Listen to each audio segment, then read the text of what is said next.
Respect is strange. People rarely tell you when they lose it. They just start treating you differently. They interrupt you more. They ignore your opinions. They stop taking you seriously. And most of the time, you don't even realize why it's happening. Many people believe respect is automatic, that if you are kind, polite, and helpful, people will respect you. But human psychology doesn't work that way. Respect isn't given because you're nice. Respect is given because people feel boundaries and strength. One of the fastest ways people lose respect is saying yes to everything. When you never disagree, never push back, never say no, people stop seeing you as an equal. They start seeing you as available, and availability often kills respect. Another silent respect killer is over-explaining.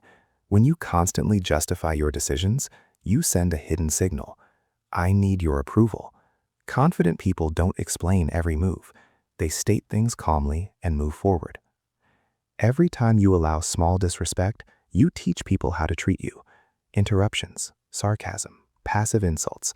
If you never push back, people slowly test your limits, and eventually, they assume you have none. People lose respect when they feel you need their approval, constantly asking, "Is this good? Do you think this is okay? Was that right?" Confidence attracts respect. Approval seeking pushes it away.